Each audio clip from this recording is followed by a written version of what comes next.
When Valerie Bertinelli's name started trending because of an inheritance story, most people assumed it was about money, a will, a mansion, a stack of assets passed down after a parent's death.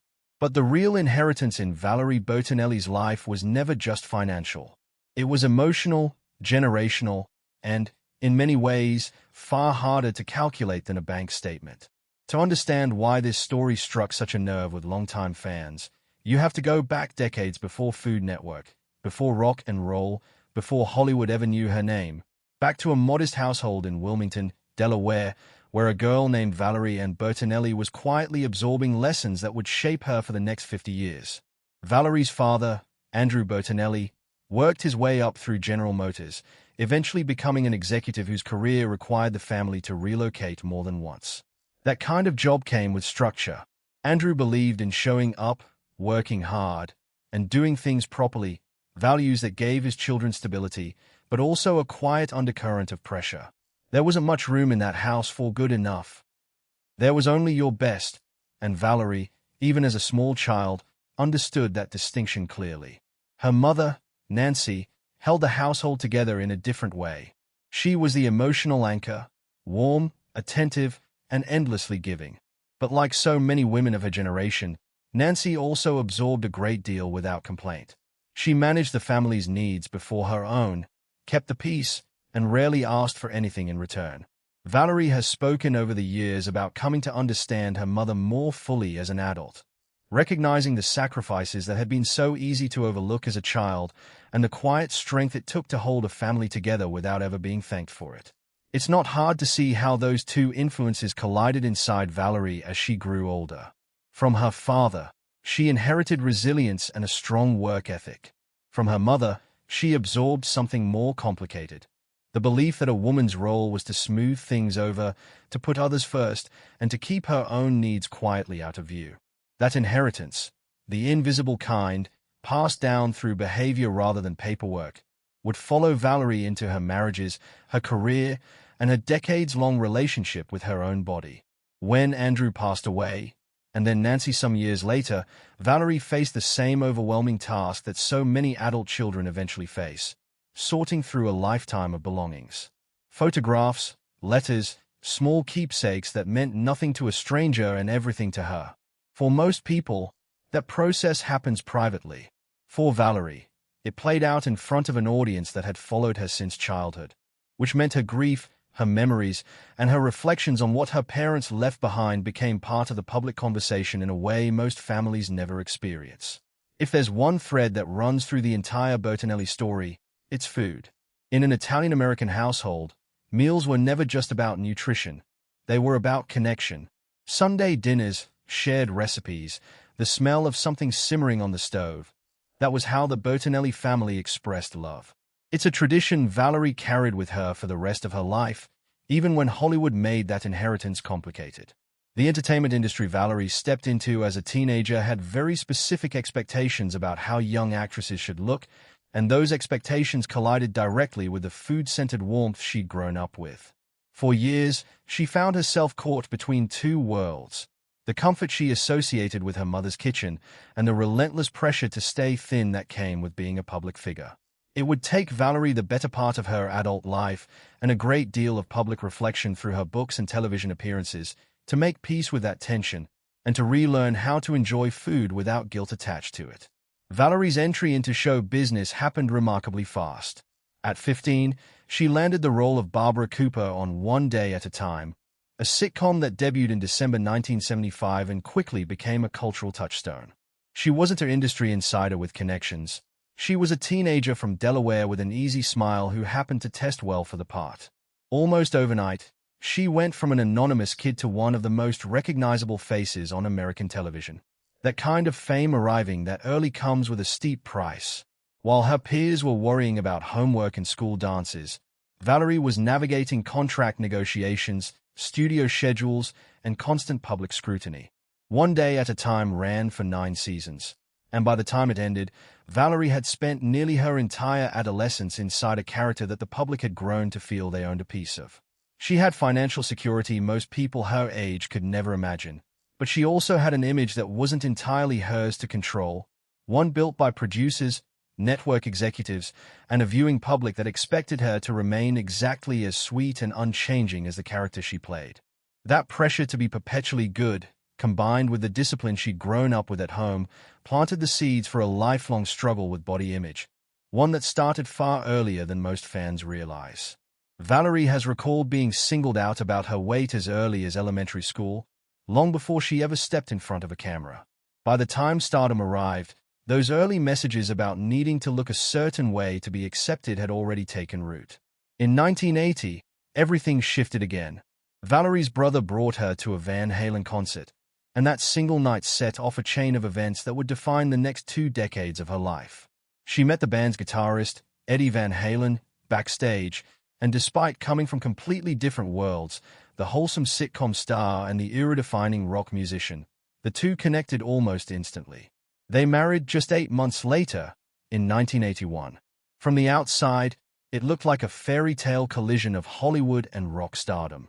In reality, Valerie was adjusting to an entirely different pace of life: international tours, late-night studio sessions, and a culture that operated nothing like the structured sitcom sets she'd grown up on.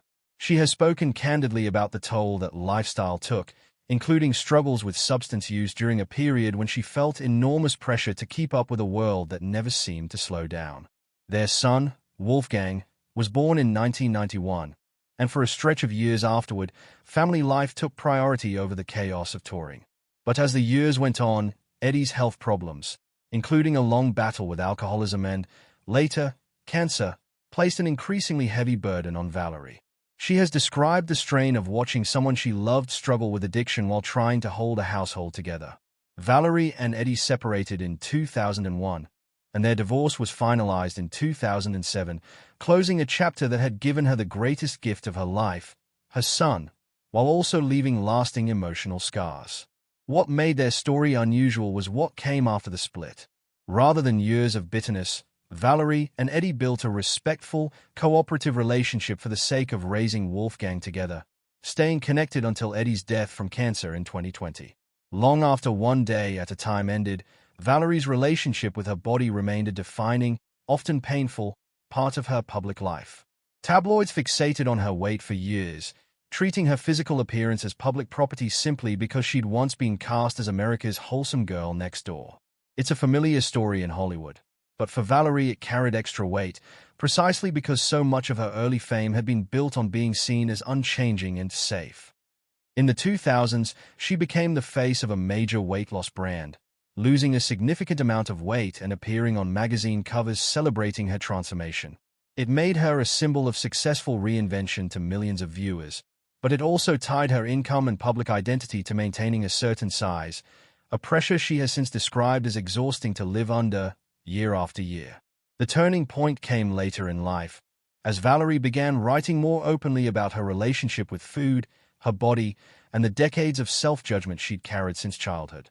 In her most recent memoir, released in 2024, she reflected on finally letting go of the idea that a number on a scale had any bearing on her worth as a person. That shift didn't happen overnight, but by the time she reached her 60s, Valerie had arrived at a place of far greater self-acceptance than the industry that raised her ever seemed to want for her. After spending most of her career performing scripts written by other people, Valerie found something different when she moved into food television. Her Food Network series, Valerie's Home Cooking, which ran for 14 seasons starting in 2015, gave her a platform where she was finally speaking in her own voice rather than someone else's. It wasn't just a cooking show, it was a return to the thing that had always meant home for her: food as connection, not as punishment. Alongside that series, she co-hosted Kids Baking Championship with pastry chef Duff Goldman starting in 2015, a partnership that lasted for more than a decade and earned her multiple Daytime Emmy Awards. For years, Food Network was as much a creative home for Valerie as any set she'd ever worked on. Then, in early 2024, that chapter came to an abrupt and painful end. Valerie's larger, multi-year deal with Food Network, originally signed in 2018 and extended through 2022, had quietly expired, and the network chose not to renew it. Valerie's Home Cooking had already been cancelled the year before, and in January 2024, Valerie learned through a third party, rather than directly from the network, that she would not be returning for another season of Kids Baking Championship either. She said publicly that the news had been attributed to budget cuts at the network's parent company, and she didn't hide how much it hurt. In an emotional video posted to social media, she explained that filming what turned out to be her final season had come during one of the hardest periods of her personal life. She was going through her divorce from her second husband, Tom Vitoli, at the time, and that the show had been a source of stability for her during those months. What stood out to many longtime fans wasn't just the news itself, but how openly Valerie processed it. Rather than offering a polished, diplomatic goodbye, she was honest about feeling hurt and blindsided, while also being careful to note she held no resentment toward the people she'd worked alongside for years. It was a small but telling moment in her evolution. A public figure who, decades into her career, was no longer willing to perform composure she didn't feel. Rather than waiting for another network to offer her a seat at the table, Valerie began building her own. She stepped into hosting Bingo Blitz Live on Game Show Network, kept contributing as a lifestyle voice on The Drew Barrymore Show, and released her fourth memoir, Getting Naked, The Quiet Work of Becoming Perfectly Imperfect, in early 2024, a collection of essays about aging, love, friendship, and the long process of self-acceptance. In the years since, she has also launched Valerie's Place, a subscription-based digital platform that lets her share cooking content, conversations, and behind-the-scenes life on her own terms, without a network's approval process standing between her and her audience. It's a shift that says something bigger about where Valerie is in her life now. After decades of being shaped by other people's decisions, network executives, producers, even the expectations tied to being someone's wife, she has increasingly taken control of her own narrative. That extended into her personal life as well. In 2024, she was briefly in a relationship with writer Mike Goodenough, which ended later that same year after about 10 months.